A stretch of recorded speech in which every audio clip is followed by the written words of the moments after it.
사랑하는 시흥동산교회 성도 여러분, TGIF 행복한 금요일입니다. 주님 주시는 기쁨과 능력으로 충만한 삶을 사는 하루 되길 주님의 이름으로 축복합니다. 오늘 저녁에는 TGIF 월십이 있습니다. 말씀의 은혜와 또 뜨거운 기도의 자리를 사모하시는 분들은 오셔서 성령께서 따뜻하게 안아주시는 그 뜨거운 사랑을 경험하게 되길 축복합니다. 오늘 2021년 3월 26일 금요일 시동을 위한 메시지 지금 시작합니다. 오늘 우리에게 주시는 하나님의 말씀은 누가복음 22장 1절에서 13절의 말씀입니다. 누가복음 22장 1절에서 13절 말씀. 예수님은 공생의 기간 동안 정말 많은 사람들에게 구원과 회복을 선물하셨습니다. 성경에는 주로 예수님의 표적을 중심으로 예수님의 사역을 묘사하고 있지만 사실 예수님의 사역은 단지 눈에 보이는 기적만이 아니었습니다. 때로는 아버지와 같은 인자함으로 또 때로는 친구와 같은 다정함으로 사람을 위로하여 주셨고 소망을 품게 하셨죠. 진리의 말씀으로 그릇된 신앙의 모습을 뉘우치게 하시고 진정 하나님 사랑하는 마음으로 살아갈 수 있도록 가르침을 주셨습니다. 하나님의 아들이 이 땅에 내려와 계셨던 그 30여 년 남짓한 시간은 유대민족에게 있어서 역사상 가장 은혜로 충만한 시간이었다고 해도 과언은 아닐 것입니다. 그렇게 풍성한 은혜가 흐르고 있고 수많은 사람들이 영원한 천국을 소망하게 되는 가운데에서도 은혜 받지 못하는 부류가 있었으니 그들은 그 땅의 종교 지도자들이었습니다. 바리새인들, 서기관들, 율법교사 그리고 장로들, 이들은 예수님의 등장으로 자신들이 쌓아놓은 기득권을 잃을까봐 늘 노심초사했고요. 예수님을 불안하게 쳐다보기만 했습니다. 혹시 예수님이 자기들의 그 권세를 가져갈까 해서요. 그리고 심지어는 예수님을 죽이려는 구체적인 계획을 세우고 있었습니다. 하지만 그게 잘 이루어지진 않았죠. 왜냐? 예수님께 뭔가 꼬투리를 잡으려는데 예수님은 너무나 지혜로우셔서 말로는 꼬투리를 잡을 수도 없고 또 몰래 잡아서 죽이자니 늘 제자들과 군중들에게 둘러싸여 있었기 때문입니다. 그들이야 잃을 게 너무 많았기 때문에 그렇다고 쳐도 별 잃을 것도 없었고 또 심지어 예수님의 제자로서 함께 동행했던 가룟 유다는 왜 은혜를 누리지 못하고 그렇게 엉뚱한 생각을 품게 되었는지 이해가 잘 되지 않습니다. 아마도 그는 다른 제자들과 마찬가지로 예수님이 어떤 정치적인 해방을 이루시고 새로운 왕국을 세우실 것을 기대하고 있었는지도 모르겠습니다. 그래서 자기도 한 자리 차지하고 싶었던 마음이 있었겠죠? 그런데 예수님을 보아하니 그런 일이 이루어질 기미가 전혀 보이질 않고 오히려 마지막 때에 대해서 이야기하시고 죽게 될 것을 예언하시고 말이죠. 그러자 그의 마음에는 보상심리가 작용을 하기 시작했습니다. 내가 지금까지 따라다닌 수고가 어딘데 이렇게 끝나나? 하면서 예수님의 그 결정에 도저히 동의할 수 없다는 생각을 하게 된 것이죠. 오늘 본문 3절을 보시면 그에게 사탄이 들어갔다 이렇게 이야기를 하고 있습니다. 사탄은 그 히브리어 이름 안에 대적자라는 뜻을 가지고 있고요.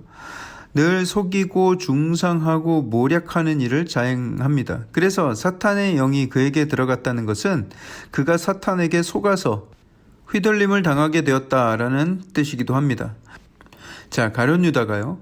이제 사람을 만나는데 누굴 만나냐면 대제사장들과 성전 경비대장들을 만납니다. 그들은 예수님을 죽일 방법을 늘 물색하고 있었던 자들이에요. 가룟 유다가 그 대제사장과 또 성전 경비대장을 만나서 명함을 건네주면서 저 혹시 저의 도움이 필요하시면 연락 주십시오. 기다리겠습니다 하면서 접근을 하는 거예요. 내가 예수의 제자인데 당신들을 내가 이렇게 도울 수 있다 하면서 그들에게 예수님을 넘길 구체적인 방안을 제시하는 것이죠. 그리고 거기에서 그들과 언약을 맺습니다.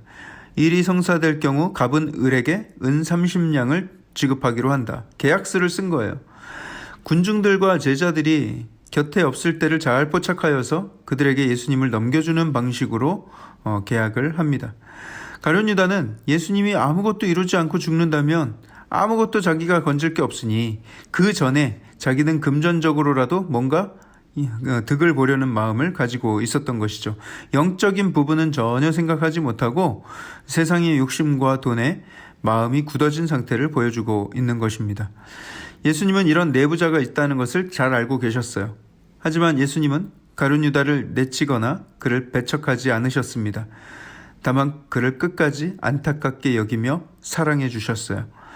수많은 사람들이 예수님을 따랐지만 예수님은 한 번도 그들을 의지하거나 사람들을 믿지 않았습니다. 다만 그 모든 사람들을 끝까지 사랑하셨죠.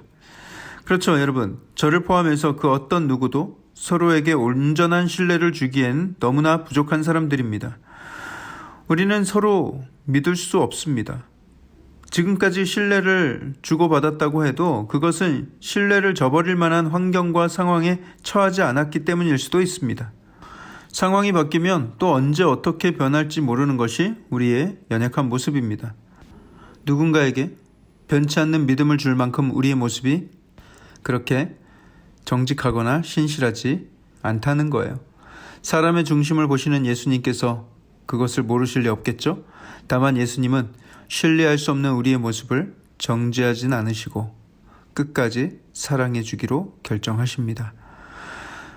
요즘에도 그렇게 하는지는 잘 모르겠는데 유대인들은 아이가 소파나 테이블에서 뛸 수 있을 정도의 나이가 되면 아이한테 너 뛰어내리면 아빠가 받아줄게 하면서 아이를 받아주는 것을 이제 훈련을 시킨다고 해요.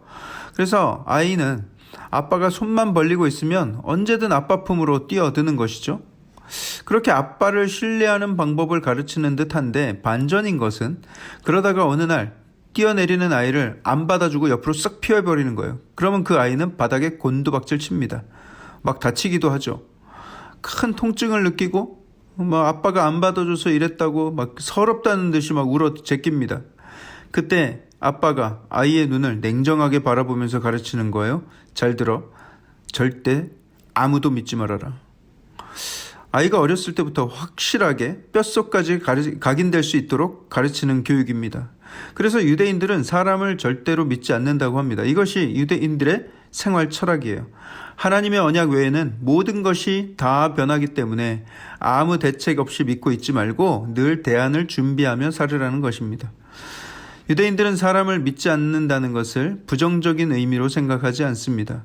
오히려 그것이 지혜로운 것이며 늘 어떤 상황에도 상처받거나 주저앉지 않을 수 있는 대비력을 키우는 것이죠. 예수님도 사람을 믿기보다는 그들을 사랑하는 것을 선택하셨습니다. 제자들이 예수님을 버리고 뿔뿔이 다 흩어져 도망갔을 때에도 또 가룟 유다가 배신의 입맞춤을 하려 할 때에도 예수님은 전혀 놀라지 않으시고 요동하지 않으셨어요. 처음부터 예수님의 그 모든 사역의 동기는 사람에 대한 믿음 때문이 아니라 사랑 때문이었기 때문입니다. 처음부터 사랑을 작정하셨고 목숨을 내어주실 준비를 하고 계셨던 것이죠. 사랑하는 성도 여러분, 사랑하는 사람에게 당하는 배신은 너무나도 가슴이 아픕니다. 내가 더 많이 믿고 더 많이 마음 주었던 사람에게 당하면 그 고통은 훨씬 더 크죠. 그렇기 때문에 여러분, 우리도 이제는 예수님처럼 믿음 때문이라기보다는 우리 마음에도 오히려 사랑을 결단하며 살아야 합니다. 사랑은 모든 것을 용서하고 안아줄 수 있는 능력을 갖게 합니다. 예수님을 배반한 것이 비단 가룟 유다 한 사람입니까? 여러분, 우리는 오늘날 예수님을 얼마나 많이 배반하며 살아가고 있습니까? 목숨의 위협 따위도 없음에도 불구하고 나의 신뢰를 위해서 예수님을 부인하고 조금 먹고 살기 바쁘면 예수님을 멀리하고 교회를 조롱하는 사람들 앞에서 성도된 정체성을 숨기고 다니고 예수님과 교회가 모욕을 당하는데도 한마디 반박도 못하고 침묵하고 있고 여러분, 예수님의 신뢰를 저버릴 만한 일들을 우리가 얼마나 많이 하며 살아가고 있는지 모릅니다. 그런 우리의 연약한 모습 또한 끝까지 포기하지 않으시고 변함없는 사랑으로 사랑하시는 그 예수님의 사랑이 있음을 기억합시다. 그리고 우리는 사람의 신뢰를 얻고 사람의 인정을 받기 위해 살기보다는 예수님의 사랑으로 남을 사랑하며 또 주님 맡기신 그 영혼들을 끝까지 품으며 살아가야 하겠습니다. 그것이 예수님 닮은 삶이고 예수님이 가장 기뻐하시는 삶인 줄 믿습니다. 기도하겠습니다. 사랑의 하나님, 그 수많은 배반과 그 많은 상처와 아픔 속에서도 예수님은 끝까지 그 사랑을 포기하지 않으시고 우리를 위해서 십자가에 달려 그 목숨을 내어주셨습니다. 하나님, 우리는 예수님의 사랑을 안다 하지만 그 사랑을 얼마나 많이 배반하며 예수님을 실망시키며 살아가고 있는지 모르겠습니다. 하나님, 우리의 모습을 용서하여 주시고 이제 오직 예수님께 우리의 신뢰와 우리의 사랑을 올려드리는 복된 삶을 살게 하여 주시고, 아버지, 우리가 사람을 의지하기보다는 오직 예수님만 의지하고, 또 사람은 오직 하나님께서 사랑하라 하셨으니 그 사랑으로 대하며 늘 품고 용서하며 용납하며 살아가는 우리의 삶이 되게 하여 주시옵소서. 그 귀한 능력을 우리가 기대합니다. 이 모든 말씀을 살아계신 예수 그리스도 이름으로 감사하며 기도합니다. 아멘.